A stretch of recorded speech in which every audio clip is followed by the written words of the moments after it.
안녕하십니까. 여기는 매일매일 하나님과 만남의 시간을 가지는 메아만시 사무실입니다.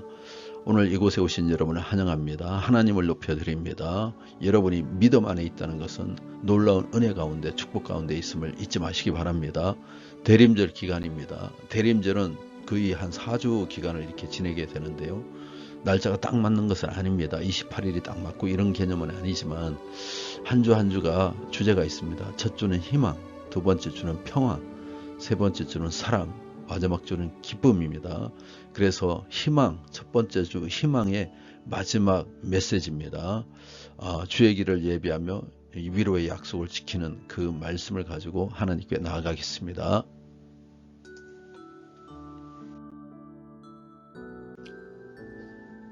이사야 40장입니다. 이 본문을 통해서 하나님의 위로와 구원을 준비하는 믿음의 길을 살펴보기를 원합니다.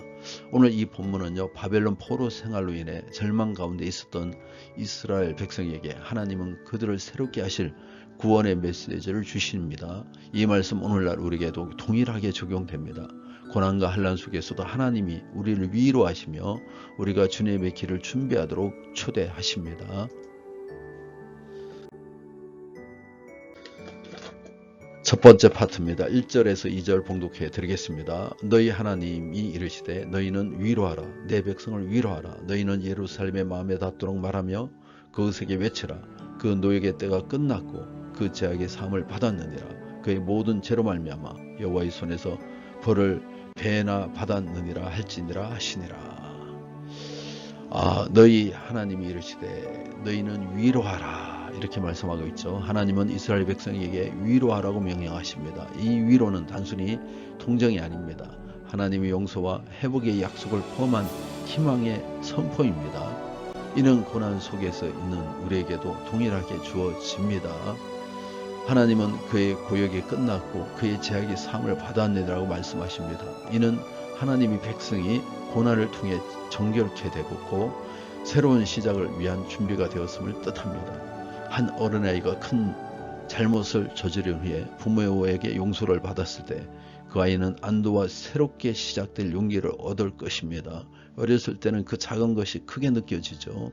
아빠한테 아니면 엄마한테 잘못한 것들이 들킬까봐, 들켜서 혼날까봐, 들켜서 맞을까봐 겁을 내는데 용서를 받고 또 이것이 위로를 받는다면 얼마나 큰 자유를 누리겠습니까? 우리의 죄와 실패를 하나님께 맡기시기 바랍니다. 하나님의 용서를 구하며 새로운 시작을 믿음으로 받아들일 때 우리는 새로운 삶이 열리는 것입니다. 지금까지 충분히 징계를 받았으니 이제 하나님께서는 용서하시고 위로하라고 말씀하십니다.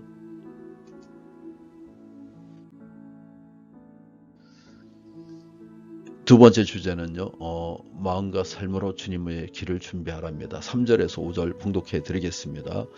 외치는 자의 소리여 이르되 너희는 광야에서 여호와의 길을 예비하라. 사막에서 우리 하나님의 대로를 평탄케 하라. 골짜기마다 도두어지며 산마다 언덕마다 낮아지며 고르지 아니한 곳이 평탄하게 되며 험한 곳이 평지가 될 것이요 여호와의 영광이 나타나고 모든 육체가 그것을 함께 보리라. 이는 여호와의 입이 말씀하셨느니라. 외치는 자의 소리. 강야는 척박한 삶의 상황을 상징합니다. 그러나 하나님께서는 그러한 곳에서 주님의 길을 예비하라고 명령하십니다. 이는 우리의 삶과 마음이 하나님을 맞이할 때 그러한 준비가 되어야 된다는 것입니다. 주님의 말씀이 펼쳐서 갈 수 있도록 우리가 길을 준비해야 된다는 것이죠. 골짜기는 메워지고 산과 언덕은 낮아진다는 이 사절의 표현은요, 겸손과 회개의 자세로 하나님의 영광을 맞이할 준비를 하라는 것입니다. 하나님의 영광은 회개와 순종을 통해서 드러나는 것입니다. 우리가 안에 있는 이와 같이 깎이지 않은 교만한 것들, 그리고 채워지지 않는 그 은혜들을 채워서 주님의 길을 넓혀야 되는 것입니다. 세례요한은 이 구절을 인용하며 예수님을 맞이할 준비를 촉구합니다. 우리도 주님을 맞이하기 위해 삶과 마음을 정결하게 해야 합니다. 우리의 마음을 낮추고 회개와 순종으로 주님이 오실 길을 준비합시다. 주님의 영광을 보며 그분의 찬양할 준비를 합시다. 우리의 준비는 어떤 것일까요? 한번 생각해 보시기 바랍니다. 특별히 우리 운천교회가 처음으로 이제 새생명 축제, 아니면 총동원 주일, 이와 같은 개념이죠. 그죠? 그런 행사를 가지려고 합니다. 성탄절에 우리가 새생명 초청 주일 초청으로 많은 사람이 함께 올 수 있도록 그런 것을 준비하고 있습니다. 우리가 그들이 우리 이 성전으로 들어올 수 있도록 우리가 준비해야 되겠죠. 주님이 그들의 마음속으로 들어갈 수 있도록 우리가 준비를 해야 됩니다.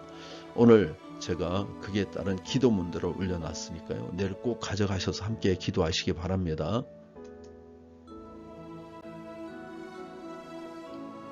세 번째 단락은 6절에서 8절입니다. 하나님의 말씀 변하지 않는 소망이다라는 주제입니다. 봉독해야 됩니다.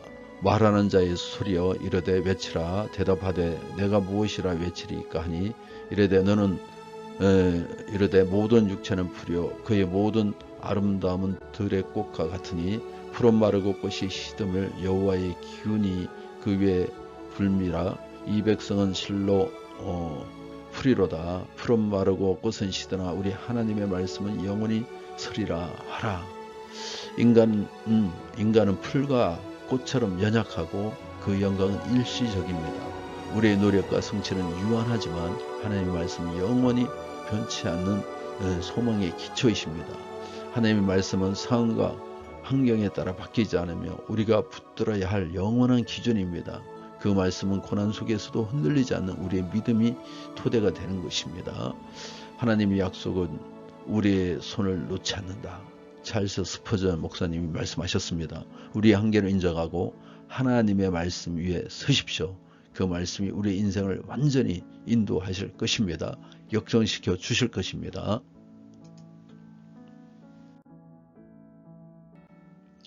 마지막 단락입니다. 9절로부터 11절 봉독해 드립니다. 아름다운 소식을 시온에 전하는 자여 너는 높은 산에 오르라. 아름다운 소식을 예루살렘에 전하는 자여 너는 힘써 소리를 높이라. 두려워하지 말고 소리를 높여 유다의 성읍들에게 이르기를 너희 하나님을 보라 하라. 보라 주 여호와께서 장차 강한 자로 임하실 것이요 친히 그의 팔로 다스릴 것이라. 보라 상급이 그에게 있고 봉이 그 앞에 있으며 그의 목자같이 양을 먹이시며 어린 양을 그 팔로 모아 품에 안으시며 젖먹이는 암컷을 온순히 인도하시리로다. 9절은요. 높은 산에 오르라는 말은 하나님의 구원의 소식을 온 세상에 전하라는 명령입니다. 구원의 소식은 우리의 삶에서 나누어져야 되는 것입니다. 하나님은 목자처럼 우리를 돌보십니다. 어린 양을 품에 안으시고 라는 표현은 하나님의 세심한 사랑과 보호를 보여줍니다. 이는 우리가 어떠한 상황에서도 하나님을 의지할 수 있음을 상기합니다. 양떼를 돌보는 목자는 한 마리도 잃지 않으며 세심하게 돌보려고 최선을 다합니다. 예수님 우리의 양의 문이라고 말씀하셨죠. 목자들이 문 앞에서 잔다는 걸 여러분이 아실 겁니다. 한 마리의 양, 악한 짐승으로부터 보호하기 위해서 양문 앞에서 자는 그 목자와 같이 주님은 오늘도 우리를 돌보시고 눈동자와 같이 지켜 보호하고 계심을 믿으시기 바랍니다.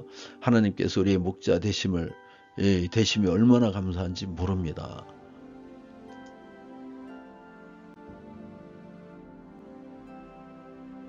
오늘 말씀을 정리해 보겠습니다. 이사야 40장의 말씀은요. 하나님의 위로와 약속을 우리 삶 속에 실천할 것을 요구하십니다. 하나님의 위로와 용서를 믿으시기 바랍니다. 우리의 죄와 실패를 인정하며 하나님 용서 회복을 받아들이십시오. 주의 길을 준비하십시오. 겸손과 회개로 주님의 길을 예비하며 하나님의 영광을 맞이할 준비를 하십시오. 우리는 그리스도 향기라고 얘기했죠. 그 향을 맡은 사람은 너무 좋은 향이기 때문에 같이 하고 싶어 하는 겁니다. 그러므로 저와 여러분은 주님이 그들에게 가는 길을 열어주는 척경을 만들 수 있는 사람이고 그 길을 막을 수도 있는 사람입니다. 가수 조성모가 교회를 다닌 이유는요. 공부 너무나도 잘하는 그 친구가 반으로 전화가 와서 오락실 한번 가면 교회 한번 가자 이 약속 때문에 가게 된 거죠. 그는 공부도 잘하고 뛰어나니까 사람들이 그를 따른 거죠. 그 향기에 그냥 따라간 겁니다. 하나님 말씀을 여러분 붙드시기 바랍니다. 하나님 말씀 변치 않습니다. 그 약속은 우리의 삶의 기준이 될 수 있습니다. 일평생 우리를 이끌어 가십니다. 하나님의 약속을 믿으며 주님의 길을 준비하는 삶을 살겠다고 이 시간 결단하시기 바랍니다. 구원의 기쁜 소식을 세상에 전하며 하나님 돌보신 안에서 편안을 누리겠다고 결단해 보시기 바랍니다.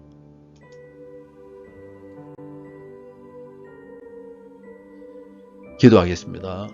사랑의 하나님, 우리가 지치고 연약할 때 내 백성을 위로하라고 말씀하신 주님의 따뜻한 음성이 우리에게 들려지게 도와주시옵소서. 우리의 죄를 용서하시고 새로운 시절을 허락하신 주님 은혜를 기억합니다. 고난 속에서도 주님의 그 사랑이 우리를 돌보시고 붙드셨습니다. 오늘도 믿음으로 나아갑니다. 주님, 우리의 마음을 낮추고 회개하여 정말 우리 마음속에 높아진 그 산이 평지가 되게 도와주시고, 우리 안에 있는 정말 우리를 사랑하지 못하고 악한 자에게 매일 끌려버리는 그런 골짜기도 메어지는 역사 있게 도와주시옵소서. 강야와 같은 삶의 자리라 할지라도 하나님의 영광을 드러내게 하시고 우리의 생각과 행동이 주님의 뜻을 따라 살아가게 도와주시옵소서. 주님, 우리의 연약함 속에서 하나님 약속을 붙들게 도와주시옵소서. 변함없는 소망을 붙잡고 흔들리지 않는 믿음 갖게 하시고, 우리의 목자 되신 주님, 어린 양을 품에 안으신 것처럼 그 사랑으로 우리를 품어주시고 돌봐주시옵소서. 우리의 삶 속에서 하나님의 위로와 평안이 날마다 함께하게 도와주시옵소서.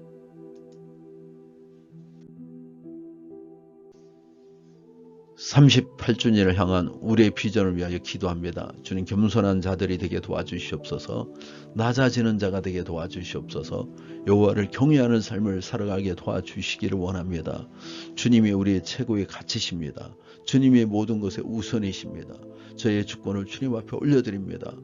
주님을 경외하는 삶을 살게 도와주시옵소서.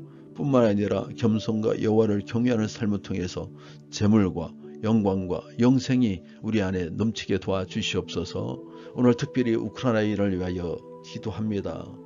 러시아의 이와 같은 여러 가지 기만으로 전쟁 고통 가운데 있습니다. 우크라이나는 세계의 핵무기를 3번째로 많이 가지고 있던 나라였습니다. 핵을 포기해서 평화를 유지하려고 하였지만 그 평화는 가짜였습니다.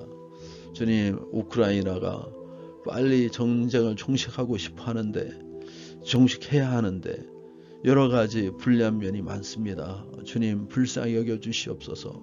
침공을 당했고 수많은 사람들이 비참한 최후를 맞았습니다. 여성들은 여러 가지 성폭력으로 고통을 당하고 있었습니다. 그런데 그 나라가 이와 같이 미국이란 강대국의 어떤 그런 힘에 의해서 이제 전쟁을 종료해야 되는데, 하나님 정말 억울하지 않도록 하나님의 살아계심을 나타내 주시옵소서. 저 러시아에게 정말 하나님이 살아서 역사하심을 보여주시옵소서. 성도들을 위하여 기도합니다. 가정들마다 평안이 있게 도와주시고 이 추운 겨울에 감기 걸리지 않도록 도와주시옵소서. 내일 주일에 성도들이 한 사람 한 사람이 정말 간절한 마음으로 예배를 삼하며 주의 전에 모이게 도와주시옵소서. 오늘도 함께 하심을 감사드리며 예수 이름 받들어 기도합나이다. 아멘.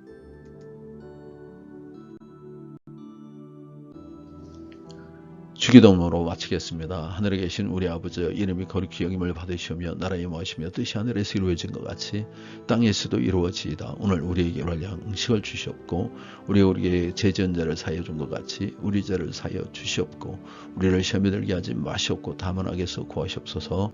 나라와 근세와 영광이 아버지께 영원히 쌓옵나이다. 아멘. 감사합니다.